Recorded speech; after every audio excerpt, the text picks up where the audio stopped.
probably underestimate how first of all, how difficult it is to build a team. And I don't know if you know this, across all the companies in America, if you look at every single business in America, a registered business, do you know what the average number of employees in across every single, including the multinational corporations? What's the average amount of employees that they have in America? No idea. Three. What? Three.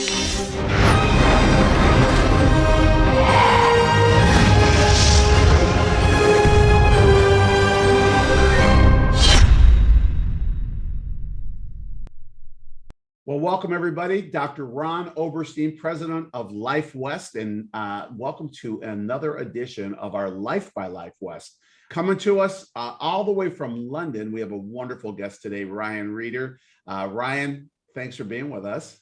It's an absolute pleasure. I love anything just from this amazing family as well as Life West. So it's an honor to be here. Well, I appreciate it. And we'll talk a little bit about Ryan and his chiropractic journey and his path. And of course, with us is my partner in health and my partner in life with Dr. Mary. So, hey, Mary, welcome. Hey, thank you. Perfect. Well, Ryan, you know what? You've got such an interesting past. And when I say past, I'm talking about, the last 12 years. And just for our viewers to know, Ryan graduated in 2010 from Durban Institute of Technology in South Africa. There's a chiropractic college there.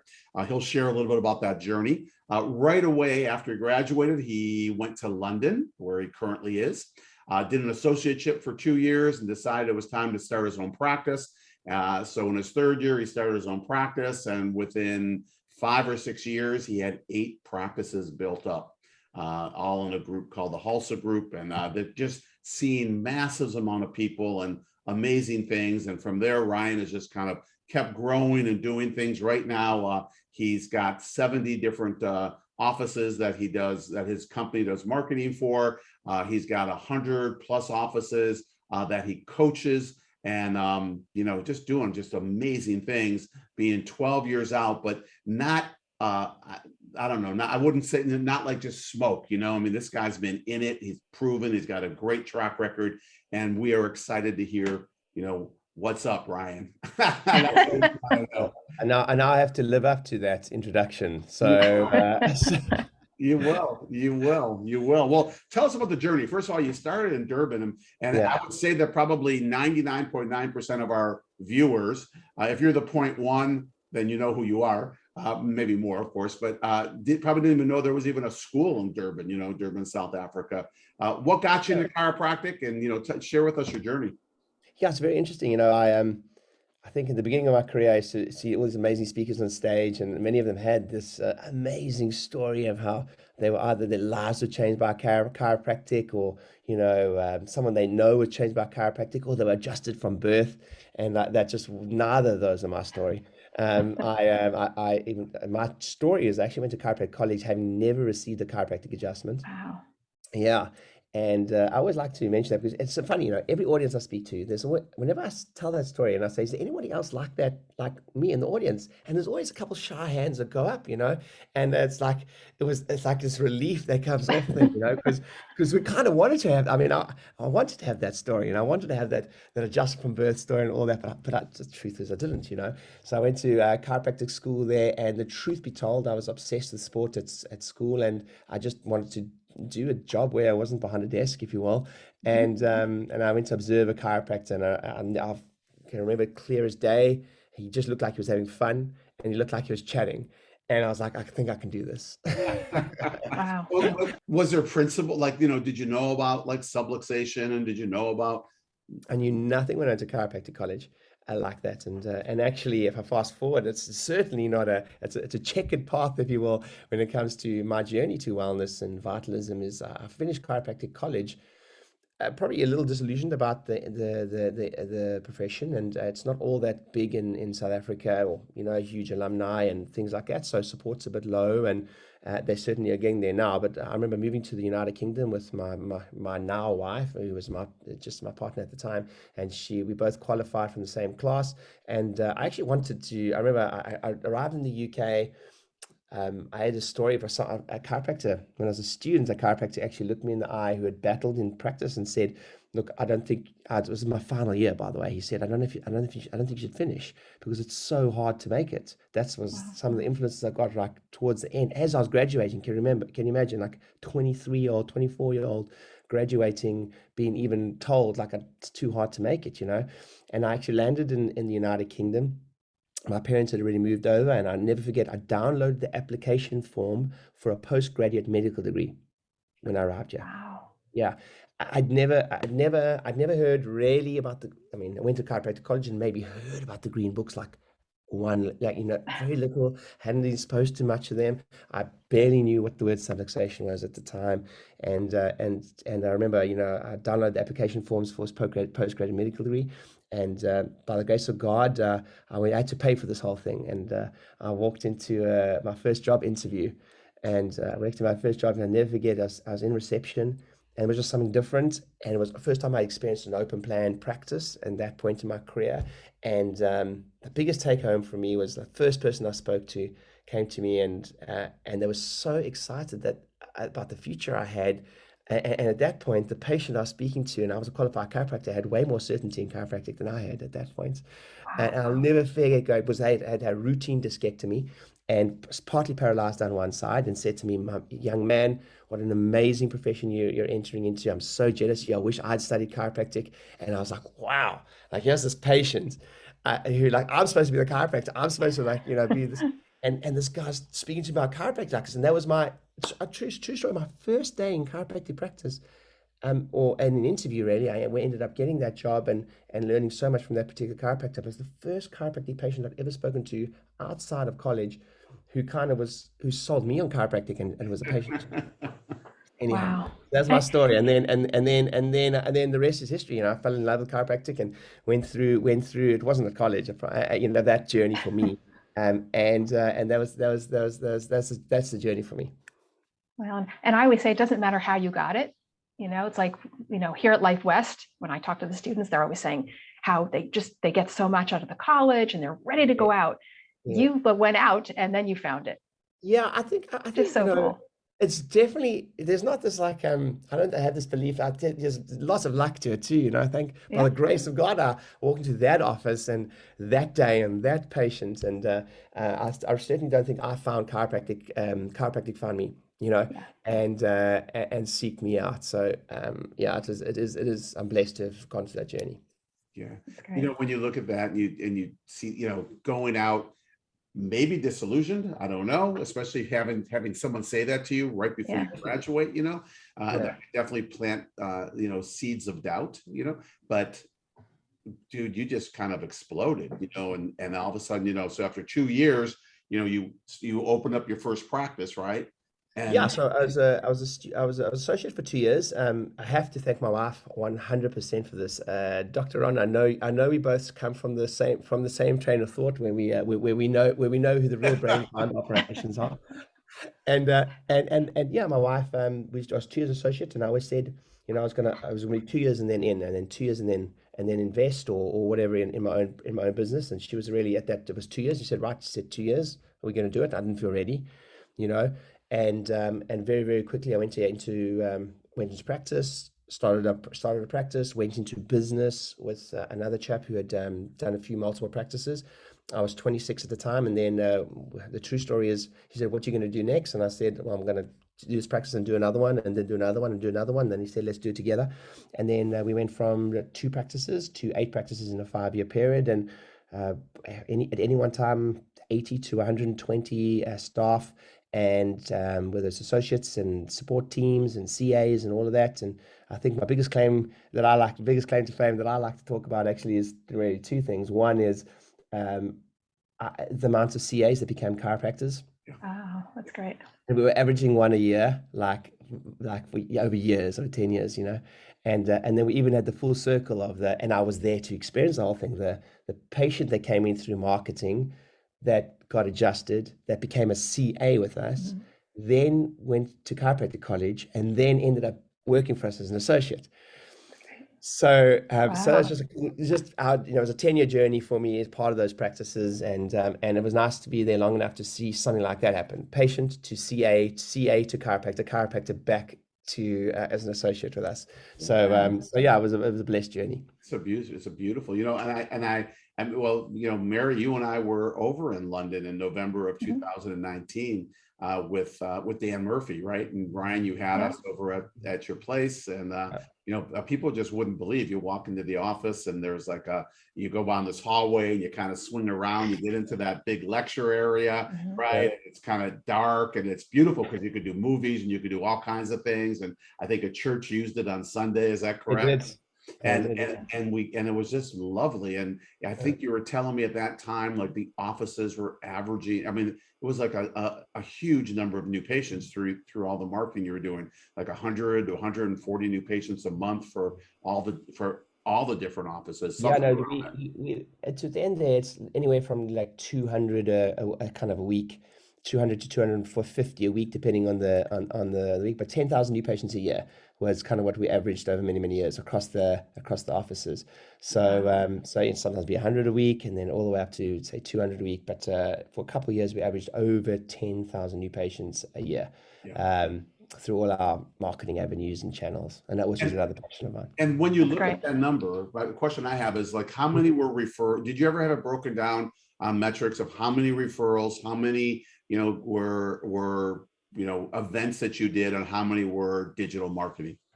Yeah, we obviously did in-depth statistics like that, and it's so varied. It was just an interesting conversation, which we could go down this rabbit hole too. But it was such a varying. If you broke it down per chiropractor across the multiple chiropractors, the stats varied so much. And I know it's such a cliche, but all the marketing and marketing's my thing. I love it, and I can turn the tap on, and I'm good at it. But there's still no truer stat than the person that can generate the most referrals is always still the busiest. Mhm.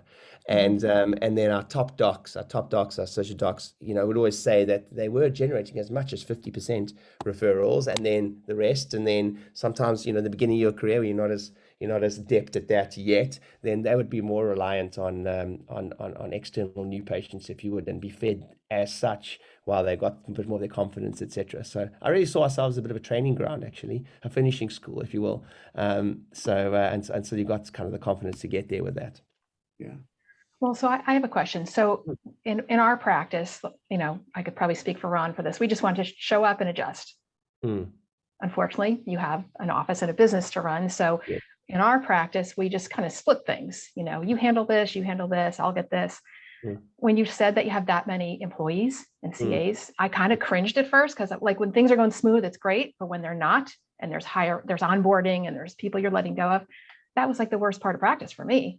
Yes. How did you do that? How'd you handle that?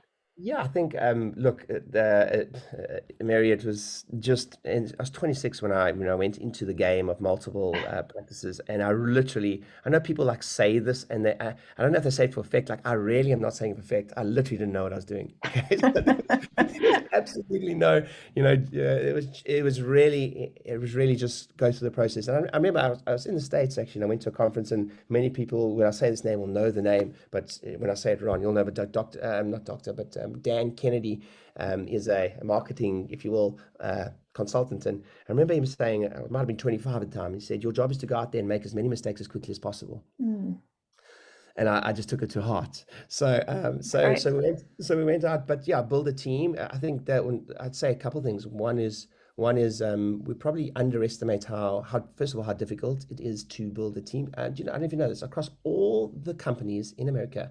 If you look at every single business in America, a registered business, do you know what the average number of employees in across every single, including the multinational corporations? What's the average amount of employees that they have in America? No idea. Three. Mm. What? Three. And that is a testament to just how difficult it is to build a team, maintain a culture. It's undertaught, it's underspoken about, and probably we even give ourselves too much credit. I think it's the statistic is, if you survey a group of leaders, I think 80% of them will put themselves in the top 80th or top 10th percentile, which is statistically possible, right?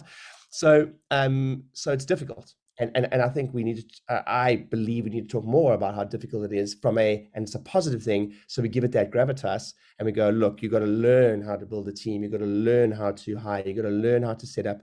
And then over my 10 years, it's changed. So, wow, Mary, like now, if you look at, people cringe when I say this, but you've got a millennial file Mhm. your practice a little bit. So the values have changed, Oh yeah.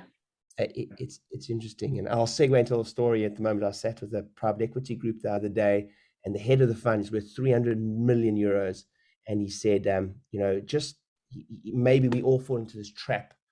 He said something, if they were all talking about these new graduates that come out in their worlds, in the private equity world. And they were saying things like, in our day, we used to work till 10 o'clock. In our days, we would never ask for a day off. And these young ones coming out these days, and like as if in this beautifully timed movie, the head of the fund just looks across the table, like imagine the lights dim, the music goes down, everything perfectly timed, and he looks across the table and he says, guys, it's not them that has to change. It's us. That's right. Mhm. That's right. And I was like, wow, that is, and I remember just that one sentence. It was like, I've taken that, and it's true, that Yeah. it has changed a little bit and there's values a little different, etc. So Mary, sorry to segue there off the point, but no, loads of lessons, loads of learning. I would say this though, I believe willpower is overrated. Environment is much stronger than willpower. So to answer your question, I always have coaching in me. I always have had multiple coaches and mentors. Great. Always have hung around successful docs wherever I could. Always showed up to everything from, the Wave, Life West conferences, whatever it was, because I kind of knew I needed to improve and get better all the time. So I just trusted myself, probably less than most people do. I knew I needed the help. I knew I couldn't do it alone, and I knew I didn't know what I was talking about most of the time. Yeah. So I think that was one of my blessings in the beginning, is that I really seeked out help wherever I could. Well, you said something that was really important, and you talked about failing. One of your mentors said that, early coaches said that, go out and fail. And, we always talk about failing forward, So in other words, just keep moving and use it. And what can you do with it instead of failing backwards and not wanting to go again, right? Kind of deal. Tell us a couple of the big challenges that you had, Oh geez, there's tons. It's interesting. What's his name? Lynch, the famous Peter Lynch, the famous entrepreneur. To your point, he said you're terrific at business if you get it right 6 times out of 10. Yeah.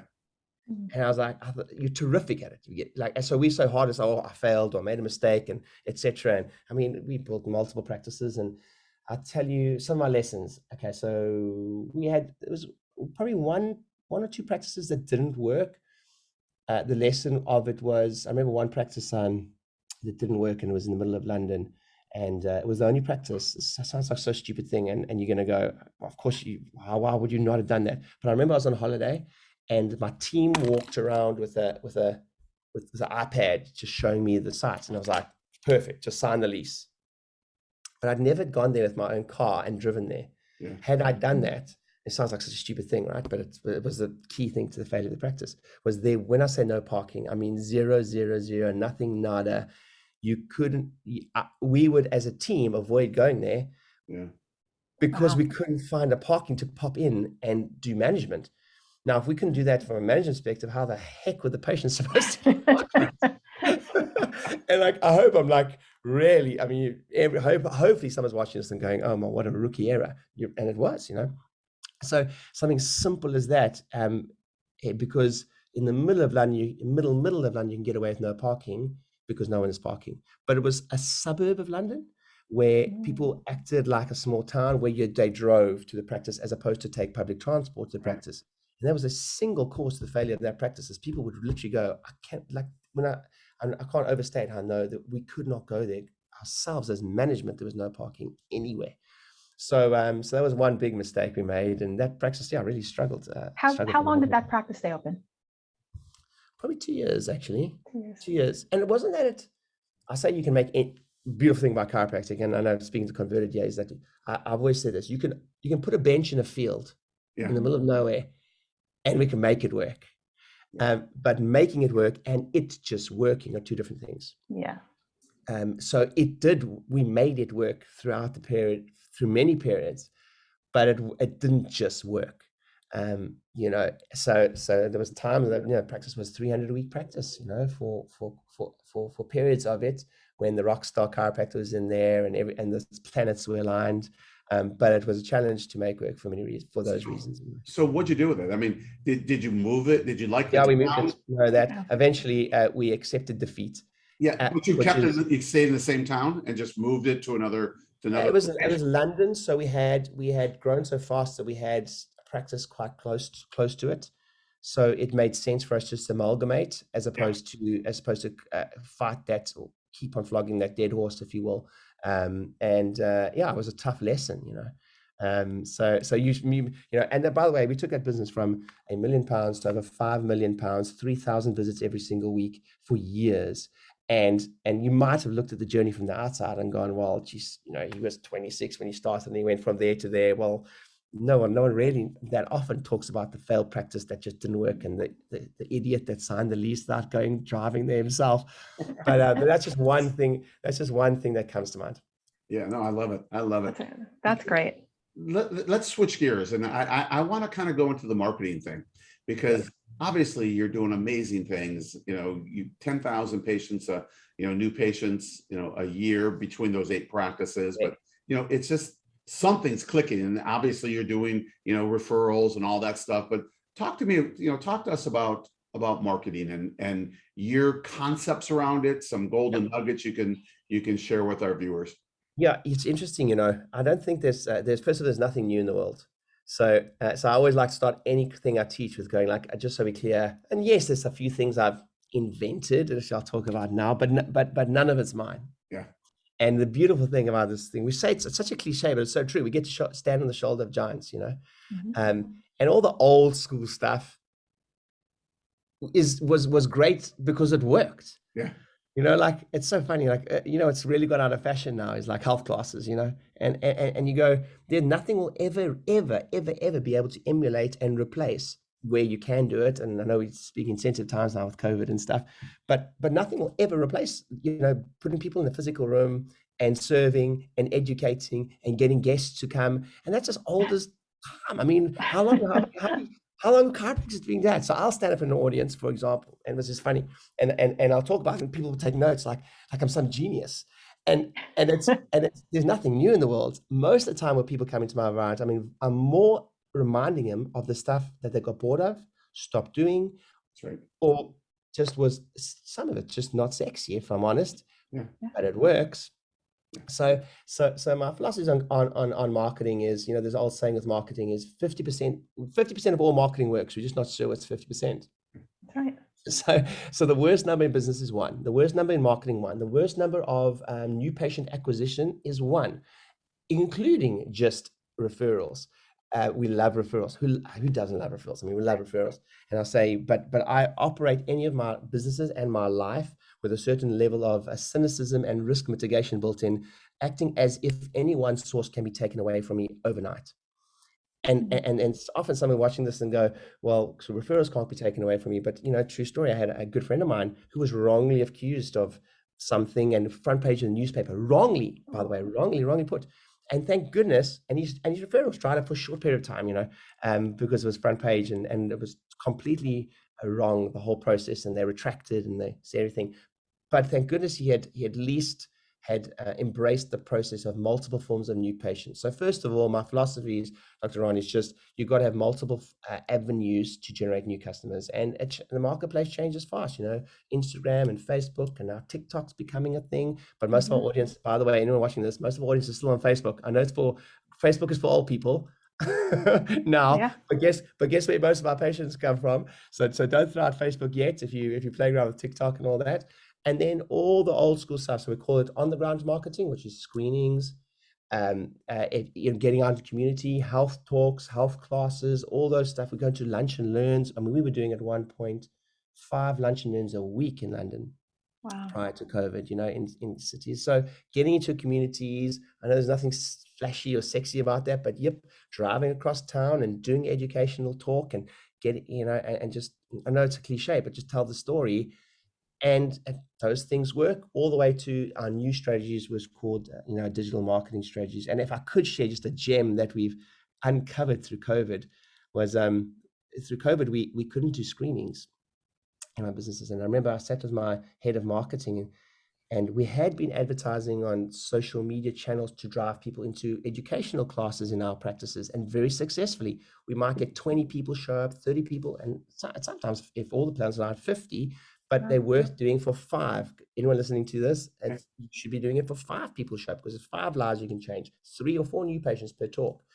And we looked at each other and we said, well, we can't go out into the public and do these talks, but what if we advertise on Facebook and just got them to come to us for a screening? And that, like, just putting that out. And so now, even in this last week, some of my inner circle members and my done for you clients that we do the marketing for generate like 50 new patients on a weekend, by the way. 50 new patients one day, 50 new patients one day. And they do this like what we call an in-house screening. So I always say it's nothing new. I didn't invent much, but I did invent this. It's an in-house screening. So all we did was change it up and advertised across our channels and asked people to come to the practice. And instead of calling a new patient exam, we said the word screening. And for some reason, and we do both, by the way, some people just decide that they only want to come to the talk and they won't come to screening or the new patient exam, and vice versa. So I think that in marketing, we need to stop falling in love with how we want the customer to do business with us and offer multiple opportunities for them to do business, the path that they may want to do. Yeah, exactly. Mary, it makes you think back, right? I know. We call those patient appreciation days, and where patients can refer people in. And, in fact, I think that was, what was it, a patient appreciation day that kind of sealed the deal? Mary, when you were working with us. Oh yeah. You mean before we were together? Yeah. Well, 100 and what was it? 100 and 100. It was over 125. Yeah, in a day. In a day. Amazing. And it was supposed to start at 9 o'clock, and no one even showed up until 10, because it was just open. There wasn't an appointment, just show up, right? And it was crazy. I remember that we were taking x-rays on people who would need it. We would take 2 x-rays on them, right? Examination and 2 x-rays. And remember how hot the tube got in the x-ray room, that we had to pack it in ice while they were using it, because it was going to explode. It was just rapid fire continually, lined up, right? Took us what, 3 weeks, 4 weeks to process? Well, that's how we started. I think we started group report of findings, because we're like, now what do we do? So you had to go on. At one point, you had to go one to many. Yeah. And I was the associate at the time. They literally threw me into rooms to do a report of findings, and I had no idea what I was doing. Yeah. So I just went raw. I was just like, I finally just started. I had no script. I would just say, I would love to adjust you. They'd go, okay. I just used I statements. I would love to do this. I'd love to do that. I'd never told them what they needed to do. And they go, okay. Yeah. So, but what I love, Ryan, the gem that I got was that this can be done through social media.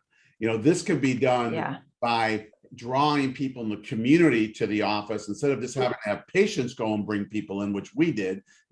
This can be done just by having people show up, right? Do a talk, do whatever. And that's what I love. I love the idea of being able to put a message out and having people bite on the message, come and see if it's right for them. And if what we're saying in the office is congruent to what the message was on the social platform, whatever you use, then boom, the percentages are higher to have someone take the journey to see about chiropractic.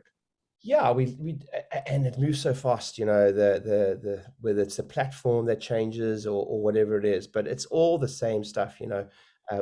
We have to be telling the story as often as possible. Now we've got other avenues to do that.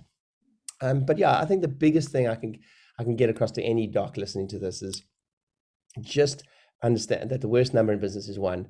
And even if it's even like, let's say these patient appreciation days, amazing, right? 170 new patients in one day, but we have to act as if, and this is a responsible business, that one avenue might be taken away from us. And in my businesses, they have before. For example, something like a great opportunity like that might have new legislature written that we may not do that type of marketing anymore, etc. And then this one bank or this one home run, you've been putting all your all your eggs in that basket. Like, no, it's not if, it's when that either dries out or changes or the marketplace changes. So you must have multiple forms of new patient acquisitions, which is I'll just bang home about that all the time. Well, I know that you're writing books, right? What are you on your third book? Yes, we're on our third book now. So the first book I wrote was New Patient Avalanche. I think we have over 10,000 of those that have gone out. And then I got a smaller book, which is how to grow your practice through lunch and learns and talks and how to develop those. And then just about launch within the next few months, or it's actually done, but I've just decided to have, as most of us do, an entrepreneurial new things. A new chapter is going to be added. My team is I'm driving them mad. So it's called Conversion Alchemy, and it specifically focuses on the journey in the beginning of a customer or patient working with you, day one, day two, the psychology of that prior to them coming in, that what we can do during the journey, what we can do after the journey that helps them, better chance of saying yes, staying longer, and referring. Yeah. So, but you're in the UK, and Yes. and a majority of our viewers are in North America, right? Yes. Can they digitally download these books, or how do? Actually, so I've got a website where they can go through the books. We send you a physical copy. All you just pay for the shipping. It's actually a free book. It's at ryanriderbooks.com. ryanriderbooks.com. That's RIEDER, ryanriderbooks.com, and you can go check them out. Nice. That's Perfect. Awesome. That's awesome. Well, we're kind of winding down, and we could go on forever. I just love your stories. I love hearing, because the truth is exactly what you said. It hasn't changed. Like, it just hasn't. We built our practice on. We did those events and that kind of stuff, and they were fun. But after a while, we couldn't do them because we were seeing so many people. And yet, what we wanted to do was just really draw them in from our health class, and that was our greatest source of. And maybe you could, before we go to our final questions with you, is there a psychology right now why people don't do health classes? I still don't understand that. We have 3 daughters. They're all chiropractors. I don't think they do health classes, and totally cool. Totally fine. But if I got into practice tomorrow, I'd be doing health classes because they just work for us. Yeah, look, I think there's twofold. One is I also believe in horses for courses. So what I mean by that is, depending on where you put the health class. So let's say some docs like to do it prior to the initial consultation. Let's call a group report of findings a type of health class. And then some docs like to do it after the patient says yes, they can, and they have an orientation type. So there's actually 3 different ways and 3 different benefits to doing it. But let's talk about the docs that, for instance, like to drive people to a health class in some way, shape, or form prior to initial consultation. Again, horses for courses a little bit. If you are incredibly good, like you both were, at generating that amount of customers in one day, then actually we want to add a hoop in there, what we call a hoop, an extra step for them to jump through, almost slow down the process, because we can't process all of them, for example, and the ones that we want to be processing are the ones that are higher. Well, I don't like the word higher quality. I like the word perhaps better suited to your practice. Yes. So actually, what the health class does, which you guys know so well because it was your bread and butter, is it just helps you have a funner practice. Yeah. You may have less, if you have the luxury of actually being able to throw some fish back in the sea and go, look, we're not right for you right now, we're not right for each other.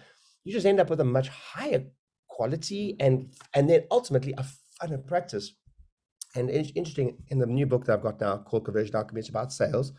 It's funny, we want to be good at sales and marketing so we almost don't have to sell. I know that sounds reverse, but like the process of selling happens way before the sale, i.e., the more hoops they jump through, the more videos, the best patient is, hey, I've been watching your stuff for 6 months online. I'm receiving your emails for 6 months online.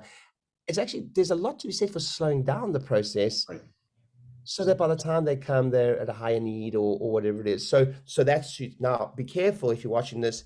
And for instance, at this point in your career, you're seeing 1 or 2 new patients a week. By adding another hoop in, we can't really afford to add another hoop in, because at this point we just need to get bodies in front of us and more people, so we can start building some momentum. And your time will come to go, whoa, let's just be a little bit more picky about who ends up in that. And let's remember, we're a one-on-one, especially in the initial consultation. So you have a finite amount of new patients you can process in a week. So the biggest mistake we can making at some point in your career is having too many conversations with unqualified leads. That's right. But Dr. Ron, at your point in your career, like having lots of time there, that is very, very pertinent. But perhaps in your first year of practice, you process as many as you can, and you speak to as many people as you can. That's so true. And you practice and you learn and you get it out, because perhaps you don't have as many leads coming through. So I think why people have fallen out of love with them in some way is because it's become a little bit easier to have it's like almost a virtual health class now. If you put out regular content, the problem is most people aren't putting out regular content. So they think they're doing it by putting out regular content. They're not, and they're not doing the talk. And I think there's an element of not being that glamorous. I always talk about when you go do lunch and learns, no one really talks about, I've got the flip chart, I'm lugging it across town, I'm ringing on the doorbell, and the guy at the doorbell in the office is saying, "Hi, is that the chiropodist?" And I'm like, no, the chiropractor. What? The massage therapist? No. And then no one knows you're coming. Yeah. And then there's supposed to be 45 people in the room and there's 10, and your ego takes a hit. And you know the story, right? Oh yeah. But you gotta go through those challenges, and you'll still get 3 or 4 new patients every single time you show up, who've sat there for an hour listening to your story, and the quality is amazing, etc. So I think perhaps it's got to become a bit too easy, and there's a negative thing actually, to reach customers via social media and stuff like that people aren't just willing to drive all the way across town and do the thing. But then what's funny for most people is that most people who generate a lot of new customers online complain about the quality of the new customer online, yet don't want to jump in the car and drive halfway across town. So you can't have your cake and eat it. Yes. But I hope that kind of encapsulates the question. It's become easier to eat it. Yeah. It does, because it's so interesting, because it's like everyone wants new patients, right? But when people are needing new patients, it's different than wanting to take care of people, right? And that attitude that we go into it with, right? Like, can I help you? Can I help these people, right? And if somebody, I think, Mary, what our big word was next.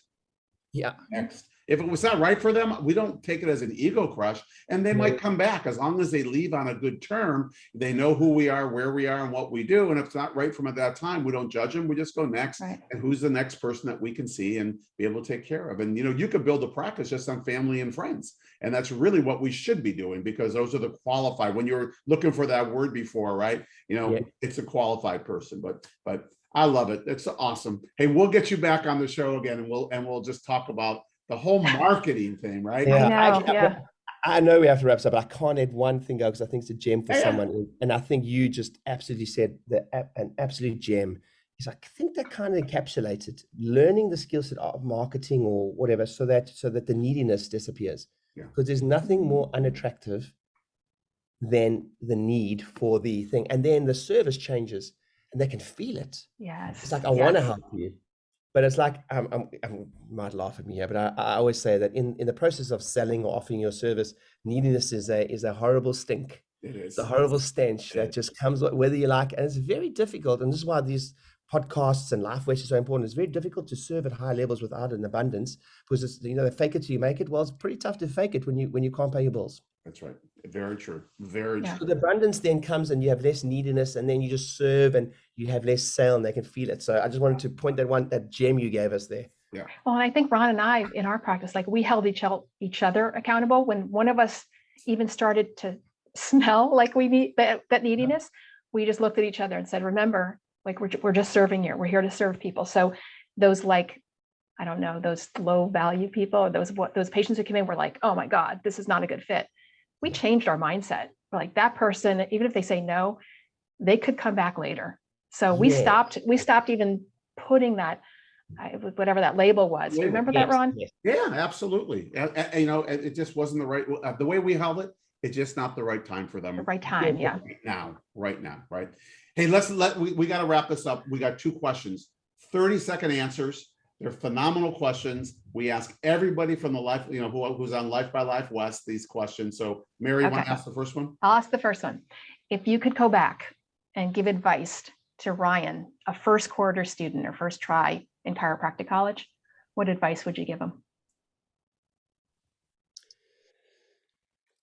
Just the first thing that comes to my mind is just observe, observe, observe, observe, observe.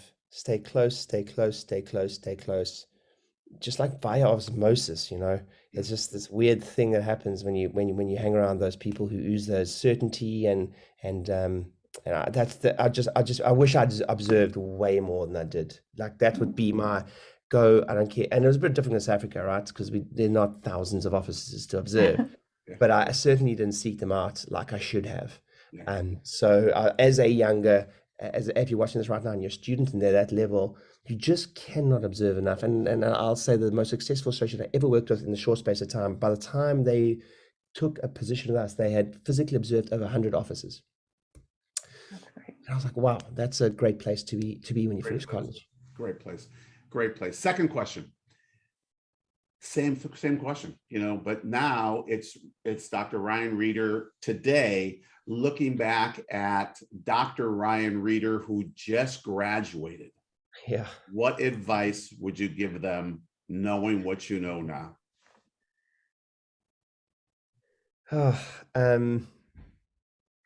I would say be prepared to be cool with mistakes. Time's a great leveler. I'd say be humble. Because I don't care how well you're doing your first year or whatever it was, which was I just had one of those amazing starts to my career. But time's a great level, and it's not if, it's when a challenge happens. And I would say from that perspective, just all kind of the same answer, right? Just make sure if it's observations while you're a student, it's when you're out, and that you're going to have to invest. So whatever it is for you, but stay close to a mentor, to a coach, whatever it is. And still today, no matter every level is a new devil, I will always have a coach. And actually, I am currently right now I'm part of a private mastermind with entrepreneurs, and I start tomorrow for 2 days, 4 times a year. Drag myself here. We have to have all our P&Ls, where I have to present all my figures, net profits, the whole works, to a group of 10 entrepreneurs tomorrow. And I'm hustling tonight to get everything ready. So as someone that's achieved a fair level of success, by some definition, I'm still putting myself very much in. I've always got mentors and coaches. So I'd go back and go do it, but probably even more aggressively. Yeah. What I'm hearing is stay humble, because our ego just stops all that stuff. I can do it. I'm good enough. And then they get slapped, and then they blame it on everybody else. But those, instead of just looking here, right? Never point the finger at, not out, it always goes in, right? I got 3 pointing straight back. Exactly. Yeah.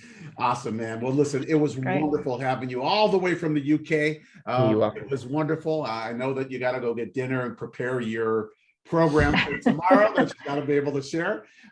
So on behalf of myself and Dr. Mary, we're so pleased to have you today. And I know we've been trying to get this set up. You were stuck in South Africa, and all these different things. So it was wonderful. So thank you for being with us. It's an absolute pleasure, and just amazing work that the college is doing and you all doing. So thank you much for all you do for the profession and having me on today. I had a great time. You're great, Ryan.